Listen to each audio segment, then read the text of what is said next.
3, 4. We get live right now, man. It's going down. Excited for the season. You know, we coming off a playoff win. I mean, you know, we had a couple wins.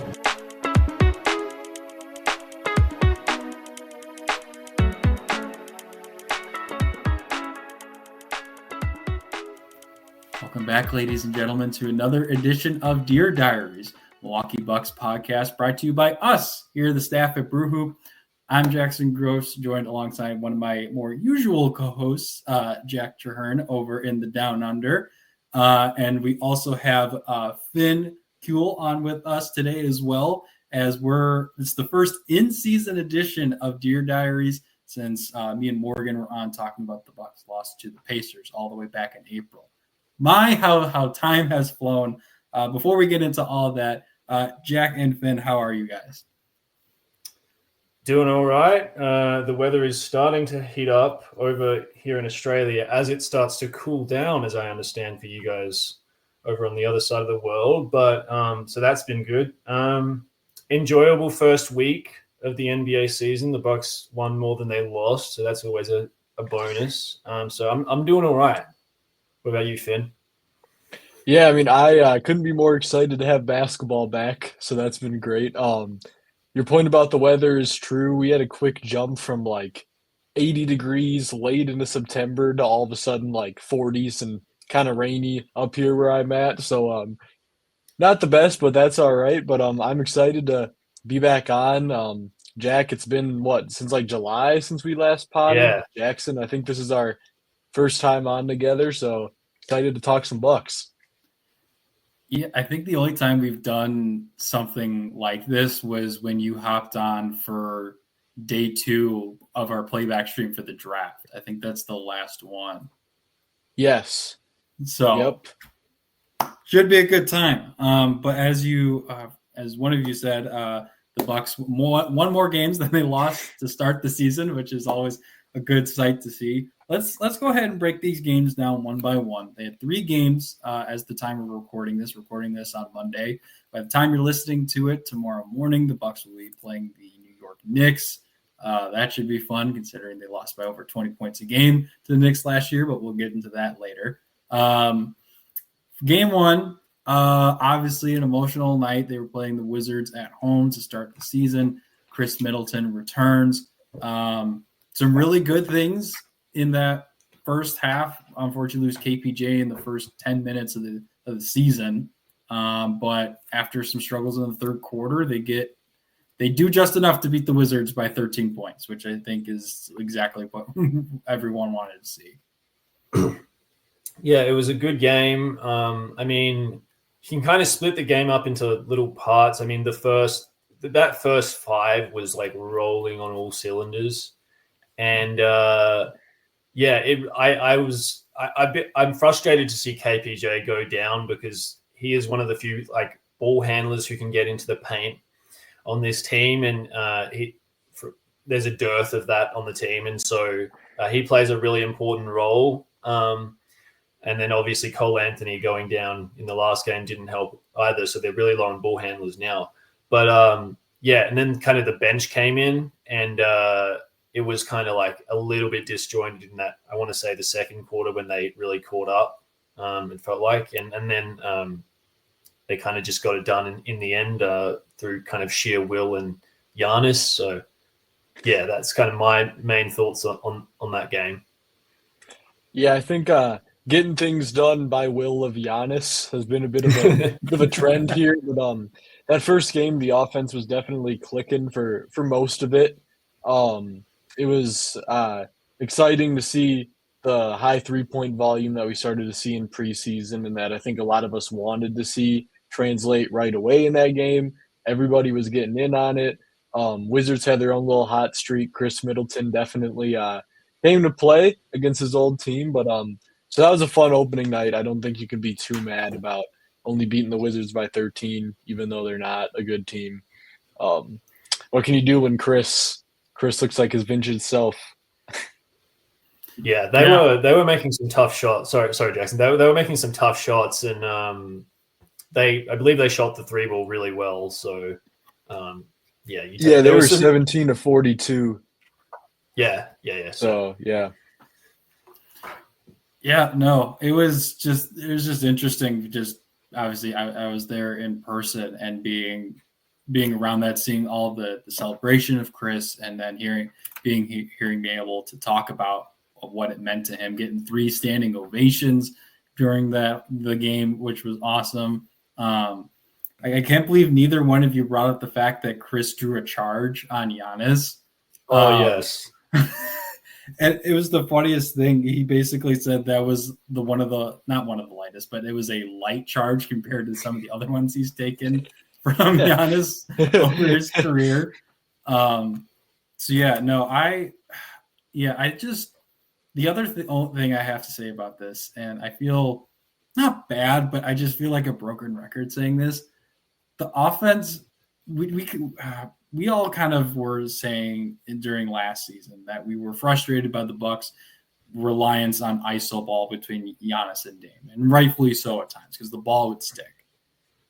The problem is with the second unit, they have a guy who becomes a ball stopper, but he's not good enough to be a ball stopper. I know I'm talking about Bobby Portis.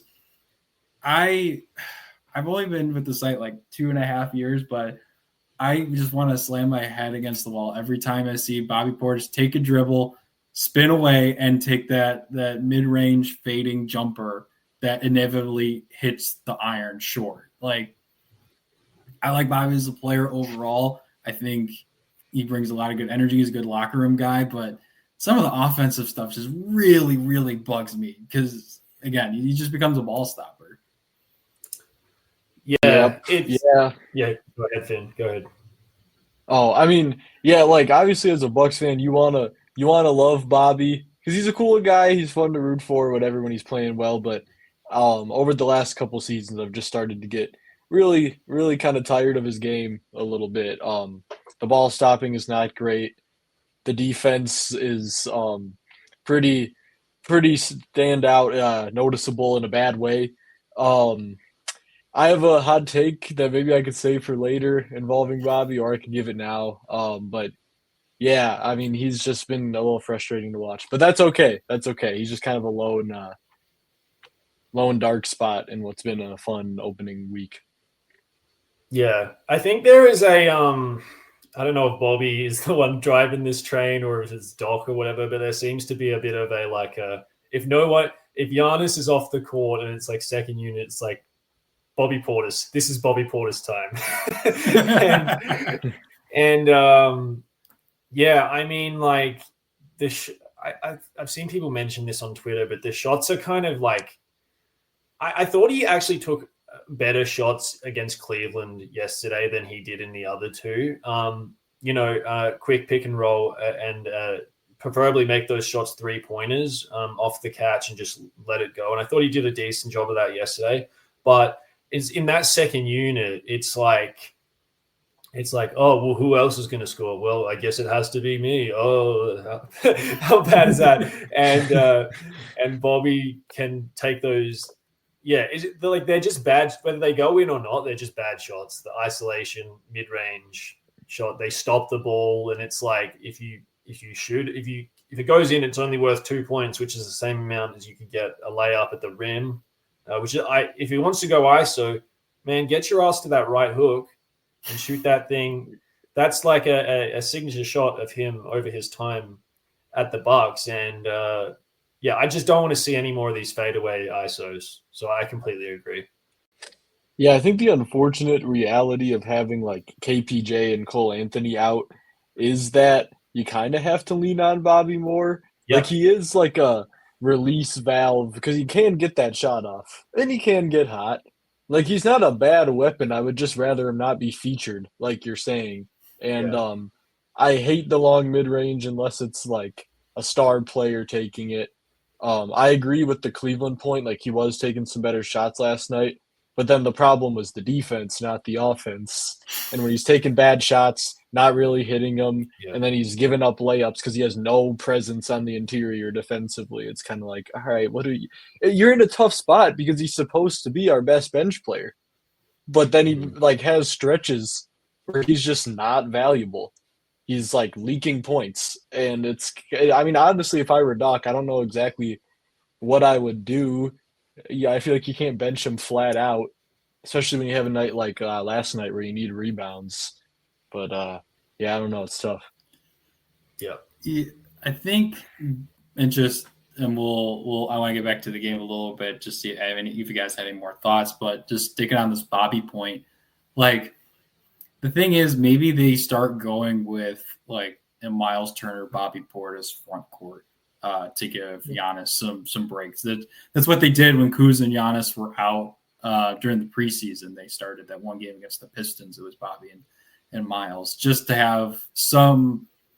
You don't have to rely on Bobby to be like your rim protector or have a super interior presence. Like they can basically rely on him to play the Giannis role on defense. And I heavily emphasize the air quotes. If you're not watching on YouTube, heavy emphasis on the air quotes, just to have someone who can like float around, play help defense. But then also problem with that is that sometimes he falls asleep on help defense and leaves wide open shooters. But I think that's a more livable thing than just like you guys were saying, like bleeding points on the interior. Yeah, I think like we did see in the playoffs last year that he can be viable as like a switch guy. I mean, we went with him like hedging on screens and stuff against the Pacers when Brooks' drop was just not working. And I think if you put him at the 4, it allows him to kind of lean into the stretch big role a little more. You can spot him up and then hopefully use like Myles Turner as that role man. Or I guess like you could play him with Jericho Sims too. He kind of is just more of a 4. So I mean, yeah, I like that. Okay. But before we move on from the opener, do you guys have any other thoughts? Is there someone, obviously Bobby was bad. Is there anyone else who stuck out to you, good or bad, from game one? No. No. You go ahead, Jack. Yeah, well, we've got in our when we're done with the kind of games in general, I want to talk about some players that actually have stuck out in a good way as opposed to last season. So we'll get there, but yeah, as far as that game, I'm good. Yeah, we can get to standouts later. I guess I'll shout out Trey Johnson and Keyshawn George from the Wizards. Oh yes, I mean they were kind of fun to watch. They had good games, but obviously we don't need to stick around on them.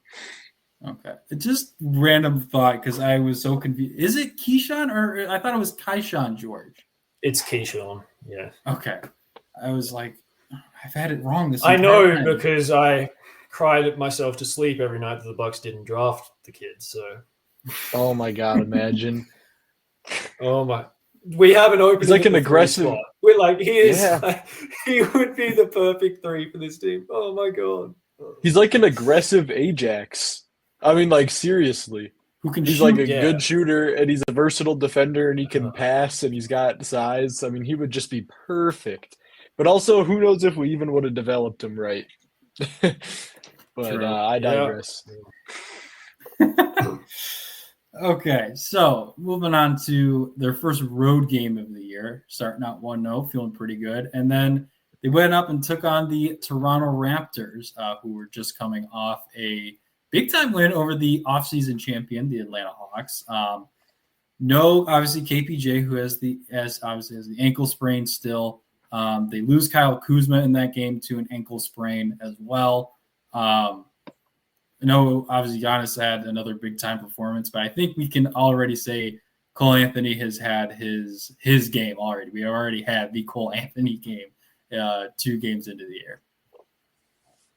Yeah, Cole was terrific. I mean, like, he just obviously Giannis usually is the star, but Cole just got 2 feet into the paint. His his like athleticism at like his nuggety small 6-foot frame is just like amazing to see, and the way he can contort his body and finish with either hand around the rim. Yeah, I mean, I wrote in my kind of player grades that they needed someone else to kind of come along for the ride if they were to win that game. It wasn't really anyone else stepping up, and then it was like enter Cole Anthony, who just went bananas. So yeah, Finn, what were your thoughts on Cole's performance? Yeah, I mean, as you wrote in your recap, it was Cole's world. Yeah. I think what the Cole what the world. Bucks are, yeah, Cole world. What the Bucks are missing, not having like Chris and Dame anymore, is a perimeter shot creator closer. Cole Anthony is not that on a night to night basis, but he's had so many clutch moments in his young career, like with Orlando, and so that was one of the things I was most excited about in getting him. He can take over for stretches and hit those big shots. He's not afraid of them. And so seeing him kind of take on that role in that fourth quarter when we needed someone else to step up, like you were saying, was really awesome. I knew he had that in him, but it was really fun to watch in a Bucks uniform. And I hope that once he's healthy again, we can start to rely on him more and more off that bench, so we don't have to feed it to Bobby in the high post for a fadeaway. And that's a good point. Like, we were talking about who kind of runs that second unit. I mean, it would be – I thought Cole and Kuzma are starting to form a nice little connection in that pick and roll, and we'll obviously talk about Kuzma a little bit later. But, yeah, I mean, he seems like a decent passer. I haven't checked his stats. He probably might be a little turnover prone, just from my intuition. But, yeah, he knows how to play, and on that second unit, I think he can really be a big help with diversifying that offense. Yeah, he's averaging 6 assists to just 1 turnover through the first 2 games. So like if he's efficient with the ball like that, I know he can make the right read. He's not like a super high leverage playmaker like a Dame could be, obviously, but like the pull up shooting can be there. And he can run that pick and roll. So like I think that relying on him as the point guard off the bench with Rollins next to him playing that off guard, assuming KPJ starts again once he comes back, I really think that that's a good, like a high level bench backcourt, probably in like the top 10 in the league, if not higher. Honestly, I'm very high on Cole. Would you call him the Mosquito Fleet, Jack? Yeah, Mosquito Fleet. Yeah, that was mine. And then I think T-shirt Twins really took over the moniker. But yes, yeah, I did not. Whichever one you want to go with. Yeah, either one is cool. They're both very apt, aren't they? Yes, absolutely. Yeah, and that's something I forgot from even that first game against the Wizards that I wanted to mention. Like, Cole and Ryan off the bench just look fantastic together. Like, we saw it in bits and pieces in the preseason, and I wrote about that, but they just look so good. And the fact that you have Cole as a guy who can run the offense and kind of distribute everything, and they're getting a really, really good mentor in Rajon Rondo. He was on the bench for game 1, but yeah, I can't wait till all the point guards are healthy. So like you guys were saying, they can be that really good rotation of guys. And shout out to Ryan Rollins leading the NBA in deflections at this point. Like ever since he started getting a little bit more regular playing time last year, even on that 2-way deal, I've been on the Ryan Rollins bandwagon. I'm full on board with this. And it's just, it blows my mind thinking about it. Like this is a guy who started out being cut by the Warriors and the Wizards and being a random 2-way pickup after the All-Star game. It's incredible the kind of career he's already had. And I'm just happy he's still healthy, because otherwise the Bucks have no point guards. I mean, no offense to Mark Sears. He did solid. We'll get to his performance against the Cavs in a second. But yeah, there is a lot of potential there. Yeah, I saw today that Rollins has played like 1,000 total career minutes, something like that. And meanwhile, Bub Carrington from the Wizards has already played 2,000 in his rookie year alone. And Rollins has been in the NBA since like 2022 at this point. So putting that into perspective, it's like this is still a young prospect with so much potential. He's been awesome. I'm sure we'll talk about him a bit more later. I did want to add about the T-shirt Twins. I know a lot of people preseason were kind of talking about like, well, is Cole going to be that backup point guard? Is Rollins? Like, who's going to play more? And like seeing them play together, it almost feels like that GIF from like the Drake music video where Lil Yachty's like showing him something on the computer, and then Drake's The kind of Apple like, Store one. "Oh, yes, the Apple Store one." It's like, duh, of course they can play together. How did nobody realize that? So yeah, both of them. I'm really excited about both of them. Yeah, I think that's just kind of like our monkey brain of just like, oh, these guys are both point guards. They can't play at the floor at the same time. That's not allowed. Right, yeah. Positions in the NBA are fake. It's like Gary Trent Jr. being listed at small forward. It's like, dude, I mean, he's just a wing. AJ's a wing, whatever. Like, this isn't real. But yeah. So the good vibes were rolling, even despite losing another player to an ankle injury. Unfortunately, heading into a very important, not only conference matchup, but divisional matchup against the Cavs on the road on Sunday, they got late news that Anthony wasn't going to go with an illness. He's officially listed as questionable for tomorrow against the Knicks. And so enter the first career game for Mark Sears, who's not currently on that two-way deal. So he got some burn here and there. I didn't quite catch a lot of that game. I caught the last 8 minutes of that. It was just so much heavy lifting from Giannis, as usually that's going to happen when you almost have a 40-point triple-double. But I think we were talking about it in the general chat, our Discord, that it's Gary Trent. It was the worst game so far for Gary Trent early on the year. And unfortunately, with a combination of that and Evan Mobley, who shot 73% from the free throw line last year, I think he went 13 of 13 or something like that from the line. So that was enough once they got to the free throw game. Cavs win by 5, ending the hopes of a Bucks 82-0 regular season. Not going to happen. Yeah, this was a funny game because I'm tired of losing to the Cavs. I think they've lost the last 6 games. Yep. The team has lost the last 6 games to the Cavs, and I don't know. In my sicko brain, I was just thinking, how do we beat these guys? And what did we do well in this game?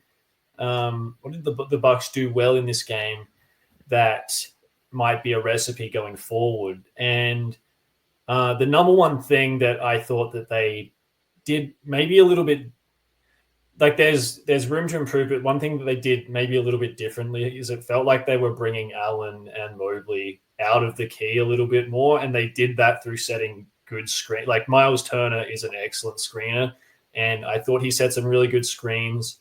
Now, also one thing that I noticed is that with the Bucks' lack of point guards, Rollins was the only one that was really able to get into the teeth of the defense and get shoulder to shoulder off that screen and actually bring that guy out and have a threat of kind of shooting the floater or shooting the mid-range shot or whatever. And so I think that one thing that they can take out of that game is we need more playmakers on the floor to bring these guys out of the key a little bit more. You're kind of drawing dead. This is not really a great matchup for Gary Trent and Taurean Prince in terms of if they have to dribble it much. They can kind of, but I'd love to see when the Bucks play the Cavs again. I'd love to see them play a lot more of Rollins, Anthony, KPJ together. Probably more than you would in an average game, because the main thing that I took out of it. And Giannis, I don't know, it felt like he was also, obviously, I've had my complaints about Giannis's screening in the past, but it felt like he even set some decent screens. And he also did, he went at Mobley quite a bit. It seemed more successful than it was in prior games. So, it didn't look easy. It looked like hard work to do, which I don't love just because I don't want him to get injured or get too tired out there. But as far as him actually kind of committing to that kind of screener role, I thought he was actually much better than he was in previous games too. So just some stuff to take out of that game. But yeah, if they can get Giannis attacking anyone but those Twin Towers, that is kind of the recipe that the Bucks should be using going forward. And I think that they found some stuff out, and also having better defensive players on the floor. no offense to Dame, but like not having a tiny guard out there seemed to help quite a bit too. And it didn't let the Cavs didn't. It felt like they were taking tougher shots than they were kind of last season and the last few seasons. So yeah, a good effort overall, I think. Yeah, I mean, for a while in that game, especially around like that second quarter, early third quarter, starting to like lose hope, get frustrated, but then like the comeback and just like the overall performance were definitely encouraging. I think that was great analysis you just gave there on some of the things that we can take away. The Cavs are historically a team that are like willing to concede switches, I think. They feel decent about letting like Darius Garland or George Niang when they had him, or Sam Merrill or whoever, like take a possession on like a wing. And I think once we have some of our guys back, I'm thinking about KPJ and Kuzma specifically here because they can like do a bit off the bounce and have size. We can kind of use that to our advantage. But man, I mean, that Giannis performance is one that I will like. I feel like I'll remember it clearly for the rest of my career, or his career. What did his cornflakes that morning? Jesus Christ, he was amazing. He was just incredible. I mean, like really, it felt like just a signature Giannis performance. Maybe not one of the best he's ever had, but just like everything that makes Giannis an all-time great player showed up in that game and more. Just truly dominant. Without him, we probably would have got ran out of the gym, regardless of some of the other stuff that was looking good. I mean, it was his willpower and the defense, but that was also partially him that sparked that comeback. So, yeah, I mean, kudos to him. I thought Taurean Prince was like respectable in that game. I wrote in my recap that like he played 30 minutes, and for once it actually felt reasonable. I don't think we want to rely on that often, but his size, and just like he doesn't make bad decisions, he makes threes. Like, you know, he was solid in that game. So overall, I left feeling a little more encouraged than I was for large durations of the game itself. Yeah, I could not agree more with all of that. I think overall it was, yes, you want to win, and it would have been nice to be 3-0 heading into this week. You got 3 home games against a really good team out east, a really good team out west, and then the Chicago Bulls of the West. But yeah, and some of the passes too, like we talk obviously the 40 points, the double-digit rebounds, but some of those passes, I think one of those passes he made was like behind his back, like to Myles Turner for like a corner 3 or something. Like there was some like ridiculous like behind the back pass. I think there was a guy like dive into the basket and he like put it behind him. Oh, that was it may Bobby. have been Turner, and he came Bobby. In. Yeah, Bobby. And it was the type of pass that like if Jokic did it or Luka, it would have been posted everywhere. But since it's Giannis, national media is just like whatever. But I will stand on Giannis like being the most underrated playmaker in the NBA. I felt that way for a while. The dude, like, I mean, it's obvious and it's evident like how much he pressures the rim, and I think that he's just gotten really good in like his post MVP years, really since like 21, 22. He just keeps getting better at leveraging all that attention that he sucks in and kicking it out to those guys on the perimeter. So, yeah, just an incredible all-around game from him. Yeah, and now we can add someone else to that list that if he would have done it, they would have posted it. That's now Victor Wembanyama. We can add it to the list if he had made a pass like that. That would have been all over. Like, yes, Wemby has been great, but we've seen Giannis do those types of things before. Maybe not the block numbers necessarily, but everyone's talking like this is like just a new like freak of nature when it's like we've literally seen Giannis do this for over a decade. Yeah, Wemby is a freak of nature, but like people saying he's already the best player in the world on like a per possession basis are a little bit out of their mind. But it's just the shiny new toy thing. You know, Giannis is boring. So yeah. Well, that's what it is. It's quotes. Like, I mean, thinking about it, I'm just like, we've spoken about Giannis a bit on this podcast, but like, it's just, he just has done this for so long, like the 30-28 sort of stat lines. Like he just does it. He's done it for so long, and it's just like, oh, Giannis had another ridiculous game, and we all just go like, oh yeah, standard. Let's move on to like, what role player really played well or whatever. But yeah, he's obviously the MVP 3 games into the season. Not that that matters, but yeah, he's been outstanding. Let's get into that a little bit more. We talked obviously about the that last game against Cleveland. I just want to get like your guys' thoughts. Like you said, he's the MVP 3 games in. But just like the worry, like that he was going to be overloaded with this role and have a high usage rate. That was a little bit of concern. But I think overall, I don't think those concerns are necessarily justified as of yet. We'll see as the season goes on. But here's just the type of stat line he's already put up 3 games in. He's averaging 36 points, 16 rebounds, 7 assists, a block. He's only averaging 3 turnovers per game. And here's the fun one for everyone that they can take back. He's shooting 66.7% from 3 on 2 attempts per game. Man and I were talking about it, and someone had said to him that they were working on expanding like his mid-range ability. That the last few years he's gotten a lot better in the mid-range. He's not going to shoot 66% from 3 for the rest of the year. But are we seeing a return of like 2013, 2014 Giannis where he was at least a league average 3-point shooter? Like, people have always talked about, if Giannis gets a 3-point shot, it's over. Like, are we actually seeing him get that 3-point shot? I refuse to buy into Giannis's 3-point shot until he like takes 5 in a game and hesitates on none of them. I hate when he catches it on the wing and then does like a little like hezzy tween size up into a 3 that hits just like the side of the backboard. He did that against the Wizards.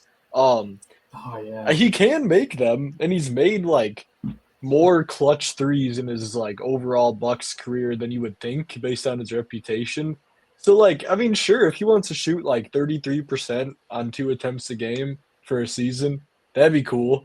But I feel like he just has to like be confident enough to like take those shots in rhythm often, or not often, but just like in rhythm every time versus like the mental hesitation.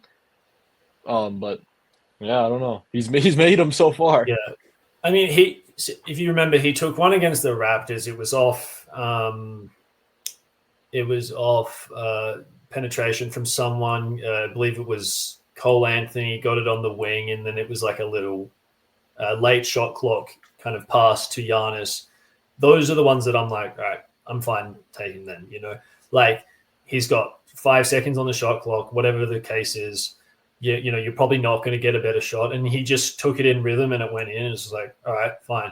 The ones that, as Finn was talking about, that like he took like 2 really idiotic ones against the Wizards where it's just like, okay, you pass it in. He passed it into. There was one he took against the Wizards where he passed it into the post with Bobby, and he's 1 pass away, and obviously his man just doubles Bobby and just leaves him to shoot, and he shoots. And those are the ones where it's like, okay, you got to cut through and get to the dunker spot area. So I think there's a difference between, like good shots and bad shots for Giannis, and if he wants to take 1.5 to 2 threes. If he wants to average 1.5 to 2 threes per season, it's not too much skin off my beak. But, I've never been on the Giannis should shoot threes train. But yeah, it's like, if it's a couple per game, then it's fine. Considering everything else he does, yeah. And if the couple per game we can live with, Yeah, if the couple per game he takes are like the ones that he took last night or the one he took last night, and he drains it and makes a little like, ooh, like leash face and like, shoot, man, I will live with it. I will live with it. Oh, man. The only thing I really need is like if he ever like has to take one in the clutch, again, it's a dagger 3. It's gonna break the internet if he pulls off like the Curry night celebration or whatever, or pulls off a shimmy after a three. Like, what is just Giannis? Does he have a signature celebration, or is it? It's the mean. He was mug. doing the Tatum 3-point kiss a bit last season.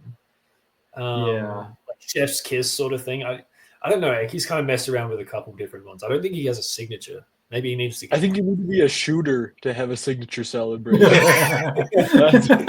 True. I guess this is just like the mean mug, isn't it?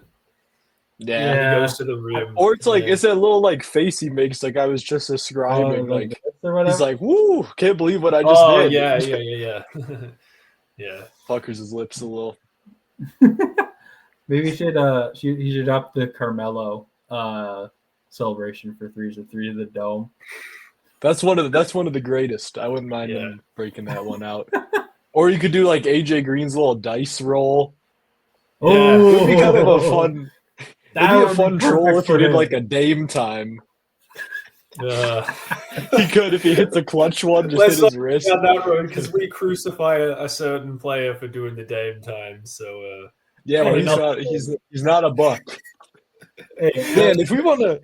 This is a tangent, but like watching Starting Five, like the documentary on Netflix. Halliburton was talking about like, like I'm from Oshkosh, Wisconsin, wouldn't claim anywhere else.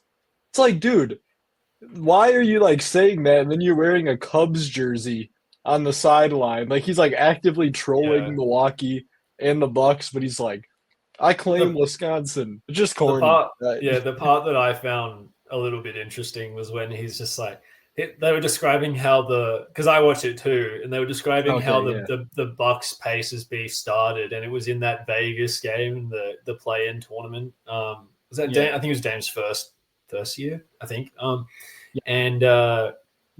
He started it by doing the Dame time, if you remember, and he just like on the series, he just kind of like, oh yeah, some stuff happened, and then I became the most hated player. And they show him doing the Dame time, but they don't actually show him talking about him doing the Dame time. So it's just like, it's like that meme where it's just like the guy in the hot dog costume, and he's just like, we're all trying to figure out who did this. Or like the SpongeBob one where there's like the wanted poster and it's a picture of SpongeBob, and then it's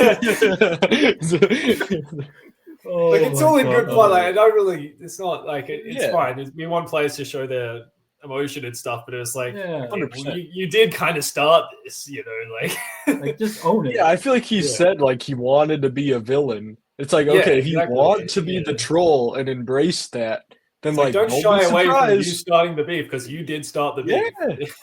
Yeah. Anyway. Maybe I'm just to finish up this tangent on Halliburton. I'm a little biased. I give him a little bit of a pass for the Cubs jersey thing because the Brewers like canceled his first pitch after that first playoff series when it was Dame and Chris. So I give him a little bit of a pass for doing that for that reason at least. But yeah, no, all the other like the Dame time celebration. Like if Giannis wants to do it, that's one thing because he played with Dame. Like I think that's like just the prerequisite. Put a smile on his face because it would be a joke, but yeah, like if you're gonna do it, you have to be like you have to play with Damian Lillard at some point in your career and like be good with him. That's my opinion on that. We talked a lot about one big. Oh, go ahead. Oh, sorry. I was just gonna say, do we want to get into a rapid fire of some kind of mini topics? Yes, I was actually just gonna get into that. We talked a lot about obviously Giannis. He's the main focus of this season for how they're going to do this year, and then whatever happens in the future, according to the site that will not be named. But there's another important player, one of the newest players on the team is obviously Myles Turner. Just general thoughts on how you thought he's kind of ingratiated himself and integrated himself into this team so far. The offensive numbers aren't great right now. He's averaging 9 points, shooting 34% from the field, 23% from three, 50% from the free throw line. He is averaging 6 rebounds and 2.5 blocks, so that's awesome. But there seems to be some room for improvement with Myles. Yeah, I mean, like the shots just aren't falling, which that'll happen and that'll change. But he just looks like a Giannis reliant role player, really. We're just putting him out there like he's mainly just rolling or like spotting up for threes. He's had like a couple mid-range moments, and I think that I'd like to see more of that. Like I want to see him get involved more. Jack, I'd imagine you might have some like X and O's ideas of how to like work him into the offense. But like, I mean, I think that anybody who thought he would come to the Bucks, be our second best guy, but then like also be an all-star was probably kidding themselves because that's just not the type of player he is. I feel like some people did think that, but like there is more that you could do with him offensively, I think, than what we've done to try to get him more looks where he is like that second scoring option. Like I feel like we haven't had a second scoring option. It's just like AJ, Gary, and Turner all take like 7 threes, and then Rollins gets downhill a couple times. And whoever makes the shots looks like the second best guy. But like I want Turner to be like getting that sort of just that involvement to try to make him that second best player because he has way more to his game offensively than like an AJ Green. The defense has been cool. He's blocking shots. We've expected that. So like that's been fun to see. But the offense needs to ramp up.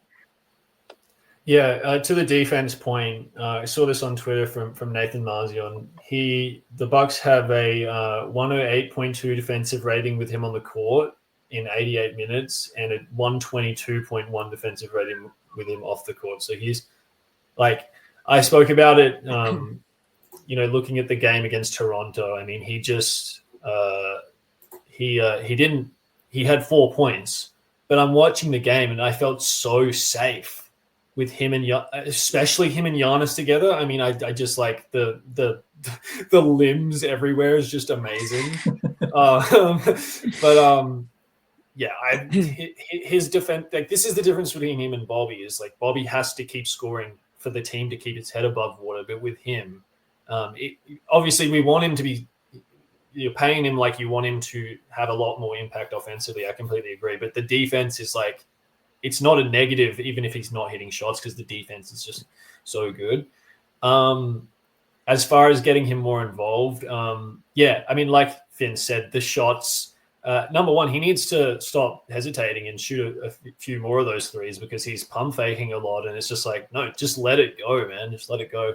And as far as, some getting him more involved in the offense, I mean, we spoke about staggering for defensive concerns with Bobby and having him and Bobby play together more. But one thing that can do is when to get him more involved in the offense and maybe get him some easier looks in the mid-range, get him on the court when Giannis isn't on the court, because then because him and Giannis are occupying a lot of the same space if he rolls into those spots. And it feels like he's mainly playing as a spot-up player with Giannis.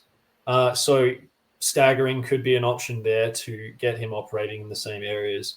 And then also one other trend that I've noticed is when Giannis is handling the ball, Myles is obviously setting a lot of screens for Giannis, but it's a big screen, so they're just going to switch it.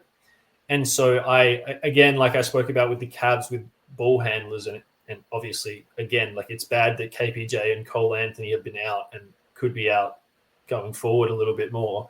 But getting guys who can get it in a big, small pick and roll, they're not going to want to switch. They're not going to want to switch that. And so Myles can, if the ball handler can come off screen shoulder to shoulder and occupy Myles' defender, and obviously that's tough to do with Gary Trent and Taurean Prince and stuff. But the ball handlers, the point guards on this team, start engaging in more pick and rolls with Myles Turner, occupy his man and kick it out for some mid-range looks, some three-point looks.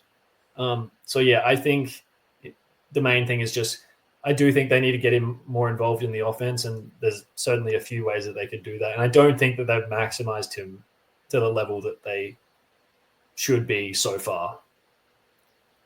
Yeah, I just thinking about watching at least the points I have watched. like Doc talked about like at media day, like, oh, we could use Myles Turner like elbow, and he's like an underrated passer, and in that department. I don't know if I missed something from like the Raptors game or the rest of that Cavs game. I don't think I've seen like Myles Turner really operate from the elbow like at all.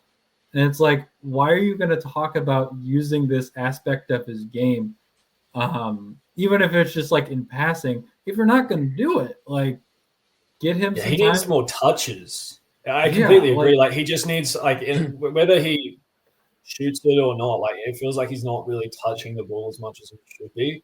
And like you watch the Pacers, that was like the Pacers passed the ball the most out of any team in the NBA last season. I'm pretty sure.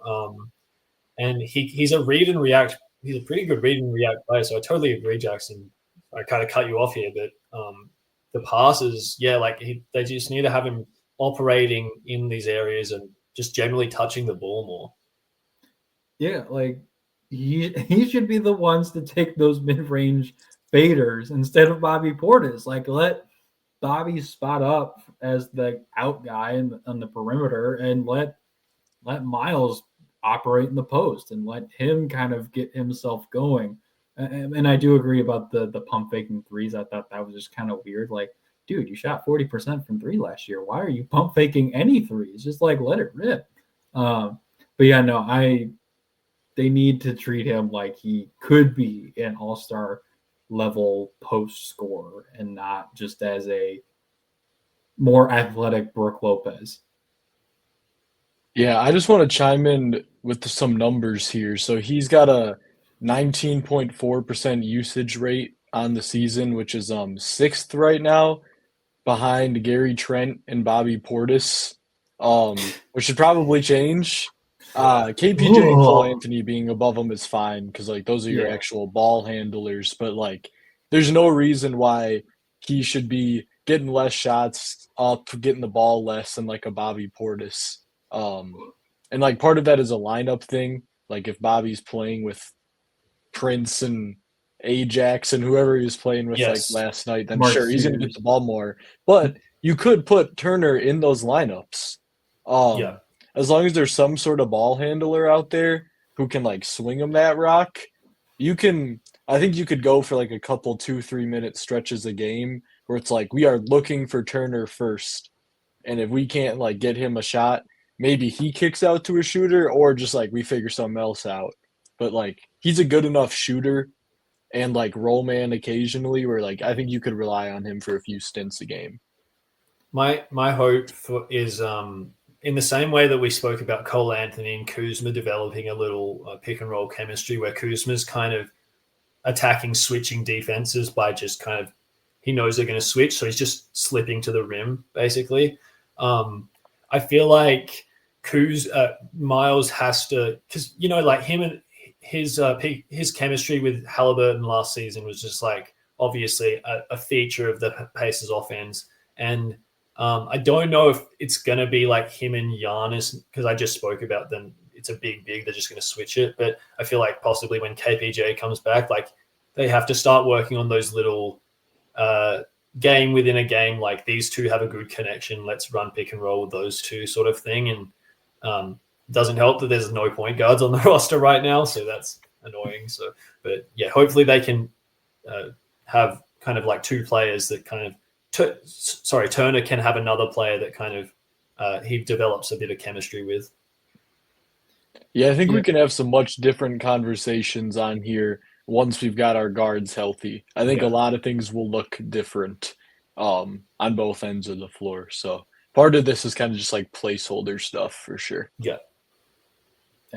Took the words right out of my mouth. I was just going to say it. Like, I imagine like the usage numbers and like how involved Turner is going to change once. Like, hopefully Cole Anthony's back for Tuesday. That would be like the hope. Hopefully it's just like, it's a minor like cold or flu or something. So hopefully he's back. And then just like talking about some of the other injury stuff, like I think we can say at this point, there's no confirmation. I don't know. I don't got sources like that. I think pretty easily that the KPJ and Kuzma injuries are probably a grade 1.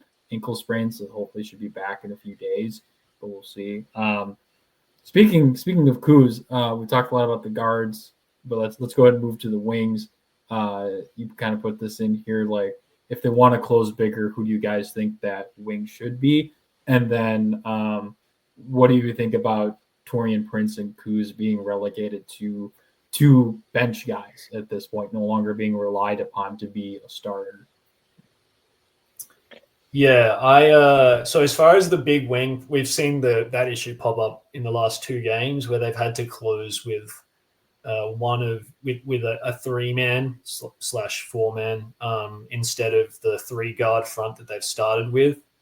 I mean, my thing is if Giannis is in the game, I'd close with Prince, I'd say, and if you can go offense defense with Kuz and Prince and literally just sub them in for each other every possession to do that, I would look at that. Like literally, I'll talk about this later, but that's what my Adelaide team does with like offense and defensively challenged players. They at the end of the games they just go offense defense like for like 5 minutes straight. It's amazing.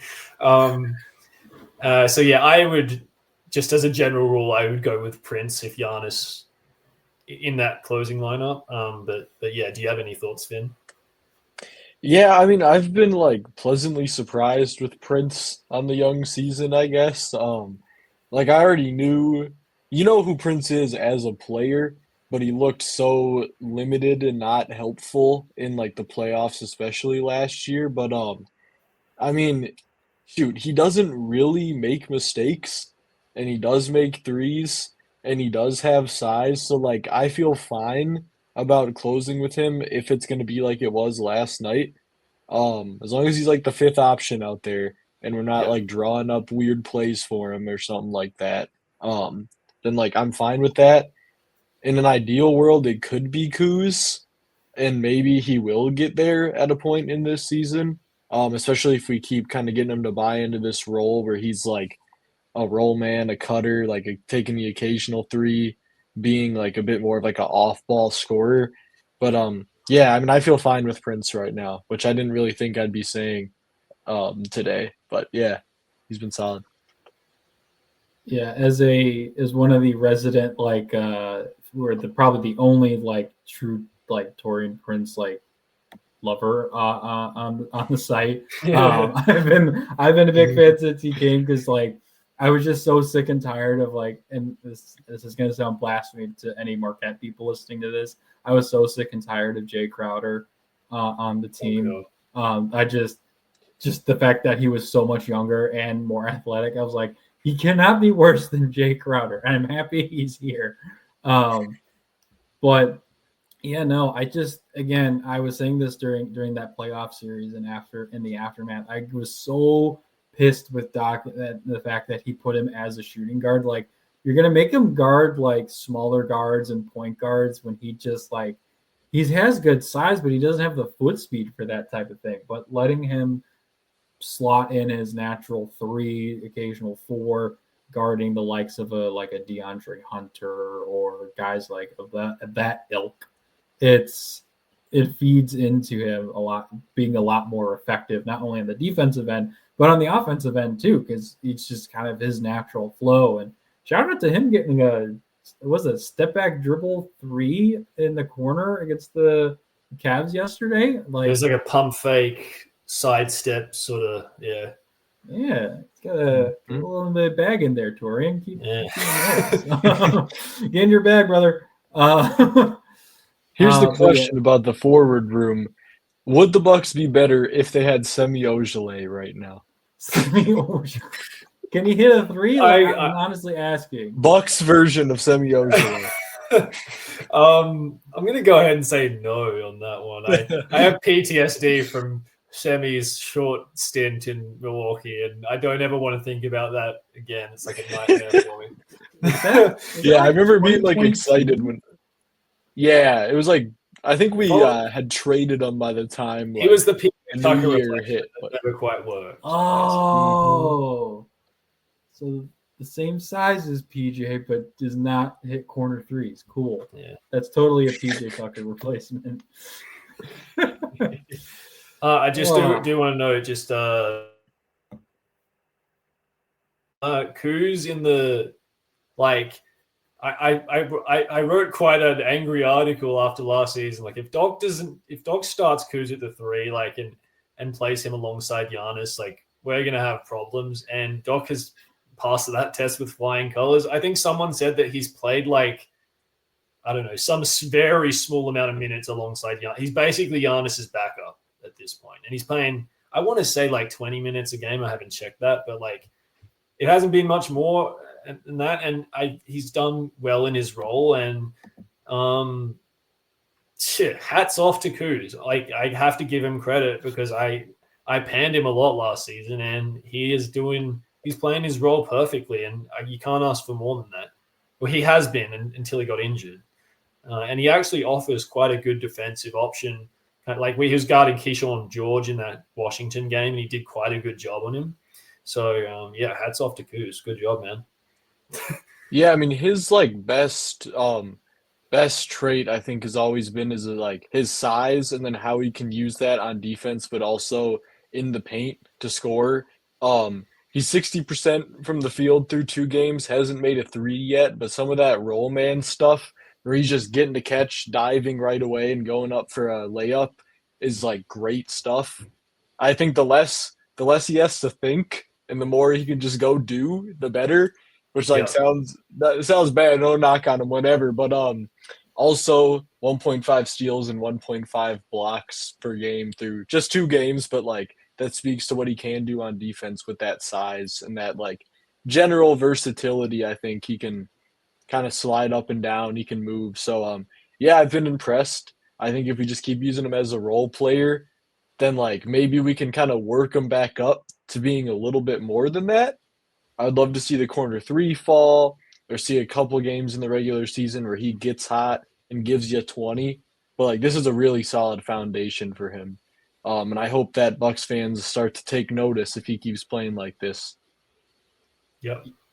Yeah, the biggest thing for me is, especially watching him in that opener, was he just looks so much more under control driving to the rim. Like we all clowned him for like how ugly and like uncoordinated he looked, like going to the rim sometimes and like throwing shots like off the side of the backboard or like throwing like just twisting his body in like so unnecessary and unnatural ways. Like there's one layup he had, I think it was against the Nuggets in Denver when Giannis was out. And like, why are you doing this? This looks horrible. Like, what are you doing? Like, how did this guy average 20 plus with the Wizards? Like, but yeah, it was just like I guess having this more defined role and we've all said it before, him not thinking he has to do more than what he's asked of, I think has been like one of the biggest things in him transforming his role. Hoping that his ankle sprain is also, like I said earlier, of the grade 1 variety where he's back fairly quickly. But yeah, I've been pleasantly, I think can all put and say that we've all been pleasantly surprised with how Kuzma's played. I mean, I'll just finally on this. I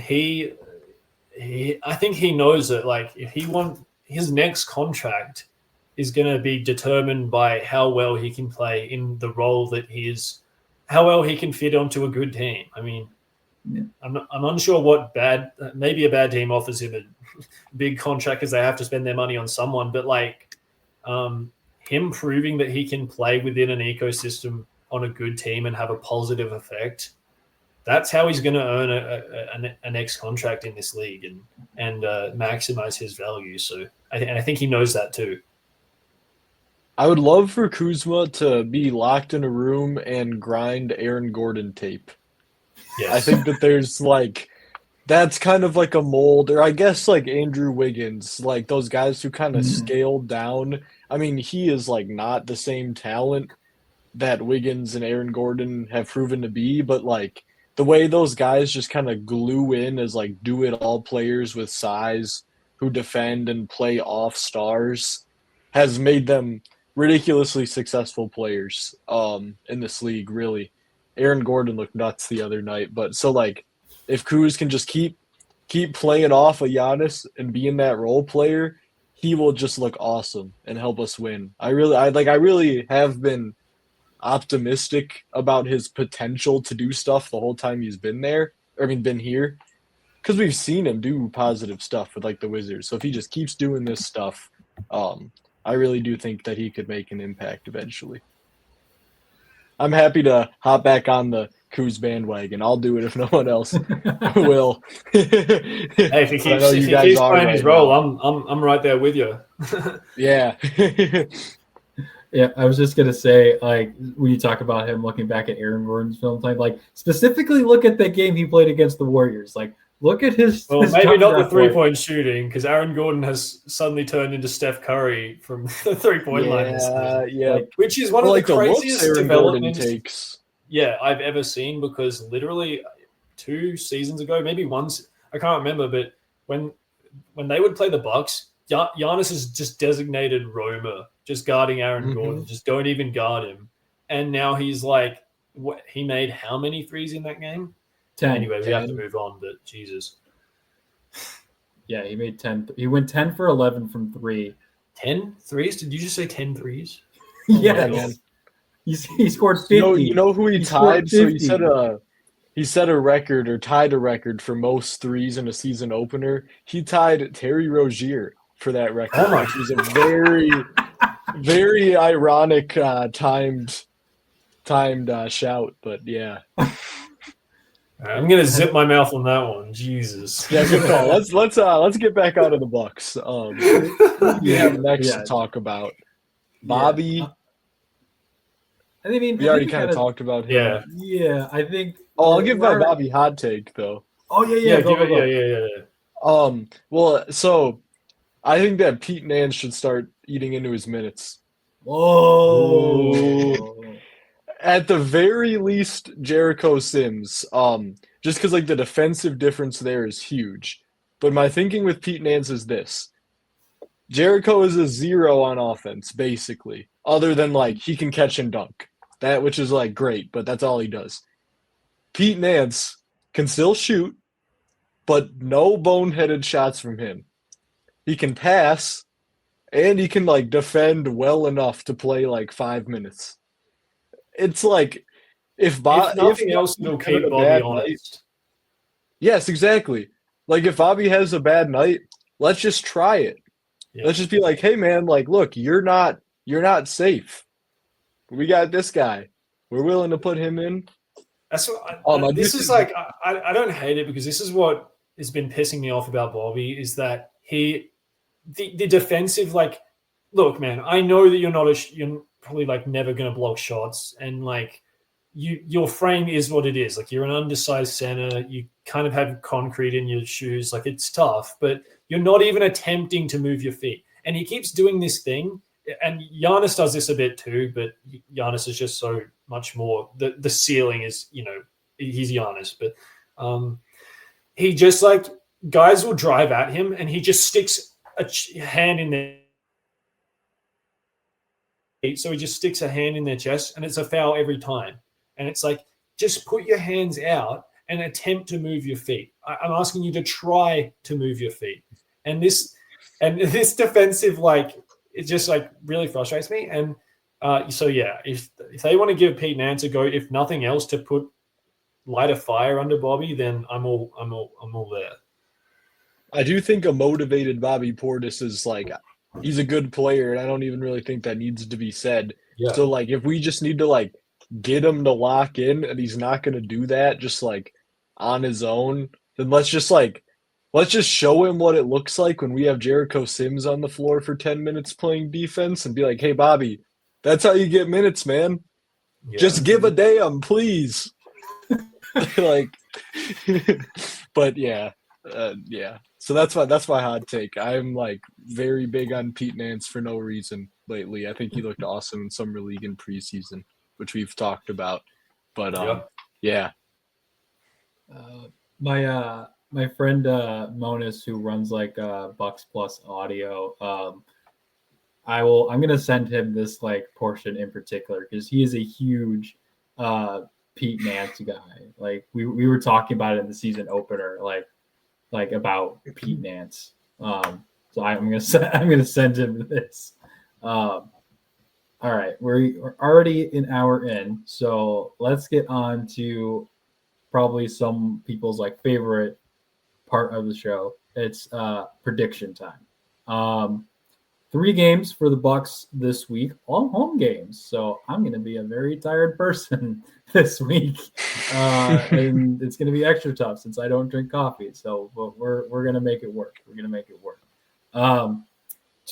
We'll go game by game. We give our predictions and then just like an overall record for the week. Starting it off, the first Bucks game on NBC in over 20 years, regular season that is. New York Knicks come to town. They are, I believe, 2-1 on the year. Thoughts on that, especially after the Bucks really struggled against the. Yeah, I think the Knicks are a tough matchup for us. I would love to be more optimistic, but really I think this will probably be 15-point loss. I could see like AJ Green having his first stinker of the season. The Knicks have just like an abundance of wings with the length that can chase shooters off the ball. I think Giannis could fry Cat and like Ariel Huck-Porty or whoever they're running and drop another 40-piece, but this just probably won't be a win, which is fine. And if we kept it within like 10 points, kind of similar to this Cleveland game, then I'd feel okay about it, especially if some of the guys are still out. But what do you think? I'm going to go ahead and say that we'll say this. If Cole Anthony is out again with that illness, I'm going to go ahead and agree with you that it's going to be like that realm of that like 15-point loss area. But if he does play, if he's feeling well enough to play, I'm saving a 5-point win for the Bucks. I think it's a different year overall. I know the Knicks have been rolling pretty well to start of the year. They're 2-1, so they've done a pretty good job to start out the year. Their one loss is to the Heat, weirdly enough. So they beat the Cavaliers to start the year. They beat the Celtics, which is maybe not as impressive as it was in years past. And hopefully OG got his jersey dry cleaned after that. But on the game itself, I think I agree Giannis is going to fry Cat. From what I remember the last year whenever they would play the Knicks, I just think it was just a matter of they locked up Dame and no one else could really do anything outside of Giannis. So and then we couldn't guard Brunson. Yeah, that was the other thing. With this team, I think we have a puncher's chance of at least guarding Brunson with the combination of Rollins and Anthony and Trent and AJ Green every once in a while. So I think they can pull it out. It's going to be extremely tight. But yeah, if Anthony's out, this is going to be a win for the Knicks. Yeah, I really want them to get one of the next. I think they're going to beat I don't know if you guys have talked about this already, but I had a little break there, but little bathroom break. I think they're going to be the Kings, but I really need them to get one of these. It feels like the Knicks are more likely than the Warriors. I don't know, but no, we can beat the Dubs. Those guys aren't guarding Giannis, and Steph might have 35, but all. Yeah, they got geriatric Draymond and Al Horford. I will say Draymond is allowed to knock Giannis with a hammer on the head and never get called for fouls, which does annoy me. Every time we play them, it's like this guy is allowed warfare. I guess that's what happens when you get the reputation he has. I did briefly forget about Horford there, but here's the question: do they? Oh my God, Horford's on that team. Jesus Christ, I forgot about that. Is it a back-to-back for the No, Warriors? they played that Tuesday against the Clippers that night, and then they had the day off before they come to Milwaukee. Okay, because I was gonna say there's Yeah. a chance Horford just wouldn't be playing, and then it would be like Quentin Post. Yeah. And then Giannis could Oh God, couldn't tell him to get ready to learn Chinese or Greek or whatever. But no, if Al Horford is there, then. But that still feels like a pretty winnable game. The Warriors won. I mean, the Warriors have looked good this year, but I'm really not that scared of them. I'm scared of Steph, but I mean, I don't know. What do you guys think?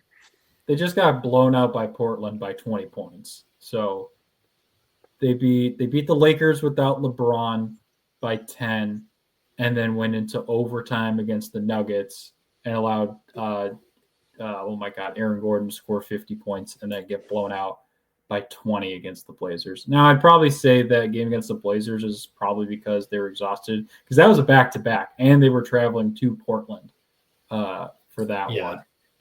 So I feel like they're still really good. It's going to be another close game, but I think, I would honestly say I'd probably say maybe the Warriors are the game they probably lose in this stretch, just because I like some of the defensive aspects of this team. Like, it's still Steph and Jimmy Butler on this team, and even with the team they had last year in certain spots, they just did not match up particularly well with Golden State. Yeah, I think we can all agree that we're going to beat the Kings, or at least I'm not too scared of them. I guess Zach LaVine's been cooking. Maybe if they get a really good game out of him and DeMar, it'll be a dogfight. The Kings are a team that play a lot of dogfights, but if we get cooked by Russ, I'm gonna get so if Russ goes 4 of 7 from 3 against us. If I'm not mistaken, he just had one of those good shooting games last. Yeah, I was watching their highlights against the Lakers. Yeah, and he was hitting 3. I'm just oh my God. Russ does this every 5 games. He'll have a game where he just generally people know this. I am anti Russ. I do not think he's a helpful player, but he's got that thing where he's crazy enough to he's got that that confidence, whatever the word is, where you can just irrational confidence. Irrational confidence. That's the term. Yeah, he's always had that, and he's crazy enough to he'll hit 5 out of 8 from 3 and win you a game in a random Wednesday night or whatever. So fingers crossed, Russ has a Russ game and not a Michael Jordan game. So are we all saying 2-1 for this week, whether it's a loss to the Knicks or the Warriors? Yeah, let's do that. Yeah, let's go the positive route. Okay, so that would put them at 4-2. Heading into November. That game against the Kings is the first game of November. So October. Oh wait, I'm going to be at that game. I just remembered that. Hey, let's link up, dude. Fun. Are you going to be there? It's a home game. Yeah, I'll be of course you are. Yeah, right. Yeah, I'm going to be there with my buddy, but I will let me know where I can find you, where you sit. We should I'm in section 109. 109. Okay. I will write that down and maybe I'll drop, or I should drop by and say what up. All right. All right. Now, if you've been listening this long, we appreciate you listening for almost an hour and 15 minutes of our basketball ramblings. For the people who are still here and want the non-basketball stuff, we're here. We're here for it. We're going to go ahead and start with Finn with his, and I completely forgot about all the other banners, so that's great. With his Badger Bites. What's new on the evil Wisconsin schools campus food selection? Yeah, so this is my segment's debut. So for those listening for the first time here, I'm a student at the University of Wisconsin-Madison. I think Madison has a really great food scene, and I'm trying to like try new places, especially because I'm in my first apartment this year, so I'm adulting, trying to like decide what I want for food every day for the first time. So like going out sometimes helps out. So the place that I wanted to talk about today is this little place. It's really close to my apartment. It's on Regent Street. I guess I can't imagine you guys are familiar with the area, but for anyone who is, the place is called Asian Noodle. It is like basically exactly what it sounds like. They got a wide variety of Asian noodle dishes, but it's authentic and it's really good. The other day, I had this thing called tonkotsu ramen. May have Ooh. botched that, but it's what it looks like. It's like Ooh. pork Oh. belly and bamboo shoots and like egg, other stuff, and ramen noodles. That was excellent. They also have good chicken lo mein. My friend had the pho from there the other day. I haven't tried that yet. That's next on my list, but great portions for it's like 12 to 15 bucks for a meal, which really isn't that bad. So Mhm. that's the place I'm shouting out this week. That place has good stuff. Now, did you say your friend got the pho? Is that what it's called? What is that exactly? Shoot, man, I don't know. It's a noodle soup It's dish or like something. I believe it. yeah. It might be like Vietnamese. I've never had it, but I do know it's a noodle dish. I'm not sure what differentiates it from like a ramen or something, but We'll look it up Okay. while we're here. We should be educated. it's spelled PHO, like it's spelled pho, but you say pho. Correct. Pretty sure, yeah. Yeah, pho. It is Vietnamese. Okay. Rice noodles, commonly with beef or chicken. Um, a broth. I Oh, guess it okay. seems like pretty. Maybe it's the rice noodles is what makes it different, Could as be. opposed to like a ramen noodle. But yeah, Sweet. Yeah. All right. If I'm ever in Madison, I'll see if they have anything gluten free there. I'll be more than happy to try it out. So, all right. heck So from Badger Bites, we now move to Jack's neck of the woods, where we have Jack's Tales from Basketball's Outback. What's new? So, new NBL season has kicked off. Obviously, I told of the many chaoses that occurred in last season with the Adelaide 36ers. But things are going really well this season. And that is mainly because the 36ers. So, there's this player. He's like the greatest import the NBL has ever seen, or like the second greatest. His name's Bryce Cotton. I don't know if you guys remember that name, but he had a cup of coffee with the Utah Jazz a long time ago. He's like an undersized scoring guard, and he's been playing for the Perth Wildcats for like before he moved to Adelaide, the last I want to say 6 seasons, and he won the MVP in like 5 of those seasons. Like if he's in the league, he basically wins the MVP, and he's like Steph Curry. He's like the NBL's version of Steph Curry, and I mean I'm not even being hyperbolic. Like he causes the same headaches that Steph Curry causes, and the Bucks play like they have their own. Like they have Zylan Cheatham. I don't know if you guys would have. Finn, you know Zylan Cheatham, yeah. Yeah, he played for the Pels a couple of years Yeah. ago. Of course you do. Yeah. I just had a feeling Finn would know who Zylan Cheatham is. But Zylan Cheatham plays like the Draymond, like we're like kind of the Adelaide are like the kind of Warriors. They play like that Warriors kind of style, and he plays the Draymond Green role. And so the team is 5-2 right now. And they lost on the weekend to the top team is Melbourne United. And they've been kind of the standard for the last few years, although they have lost in the finals the last 2 seasons, but they've kind of been like pound for pound the best team.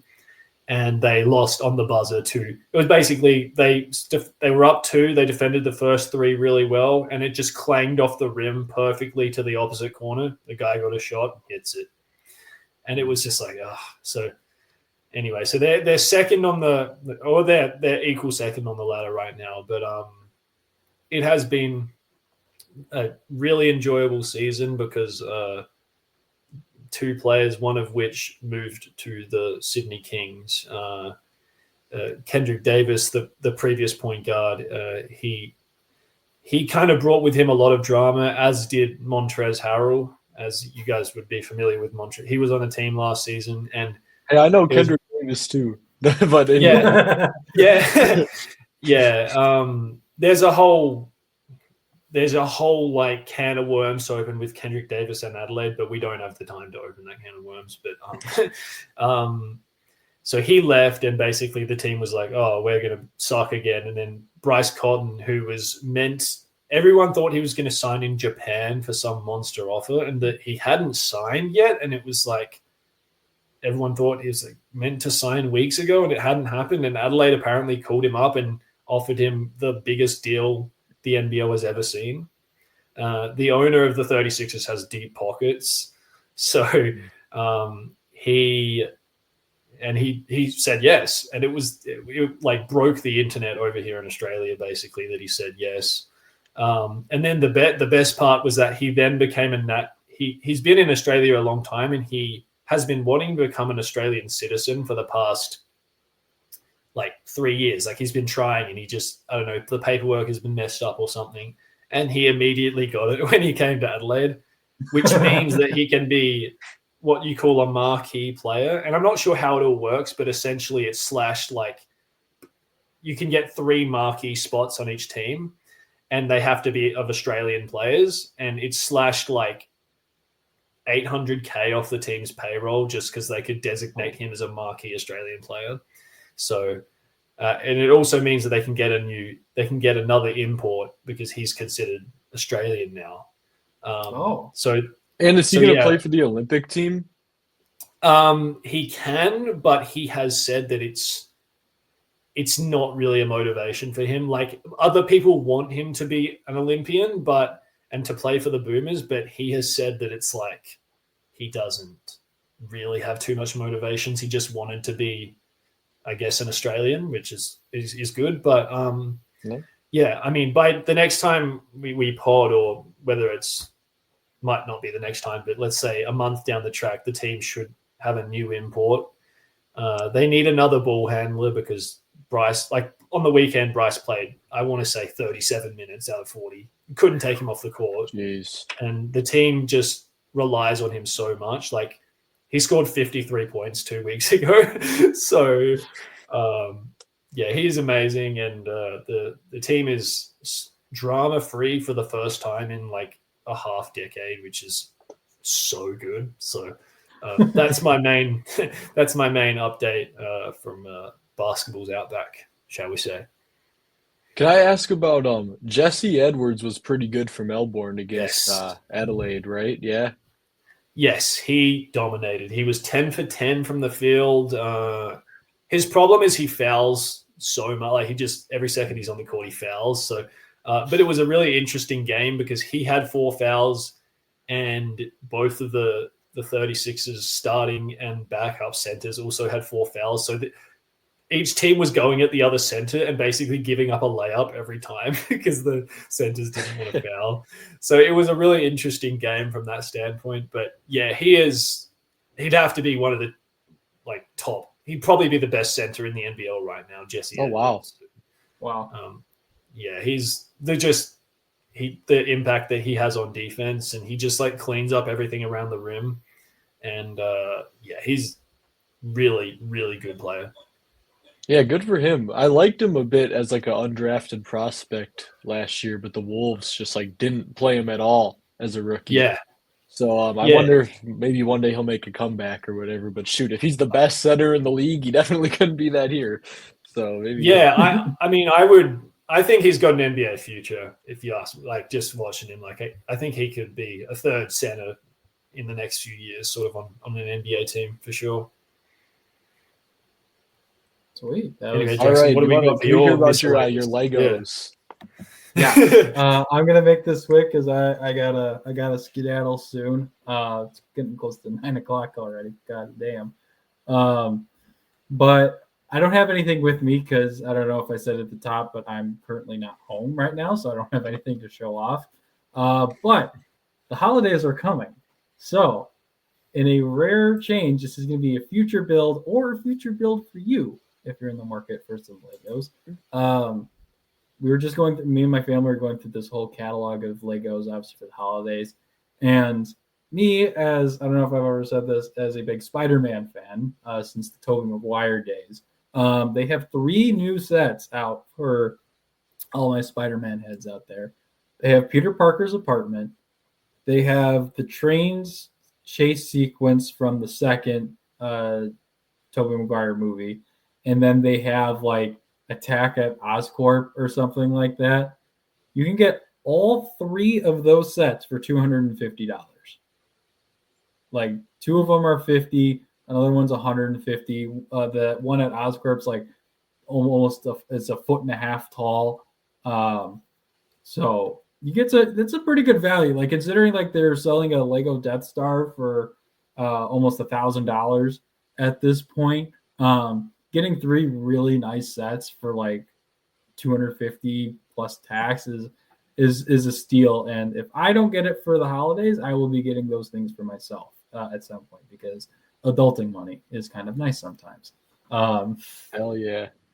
But yeah, that's between that and they have a gingerbread AT-AT from Star Wars. It's literally just like an AT-AT and it looks like it's made out of gingerbread. So if you really want to get in the holiday spirit, if you're someone who celebrates Christmas, I would get that. If not, get the Spider-Man ones for your kids at Hanukkah. I don't know if they give gifts at Kwanzaa, so I'm not going to comment on that. So, I mean, that AT-AT is kind of awesome. That's clever. And there's like gingerbread Darth Vader.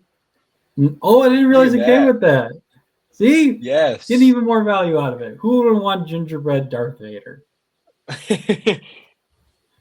Oh. Yeah, I was going to say at $250 for those 3 sets is really pretty solid value for Lego. I think that like people hear $250, they're probably like, whoa. But like Lego's expensive nowadays.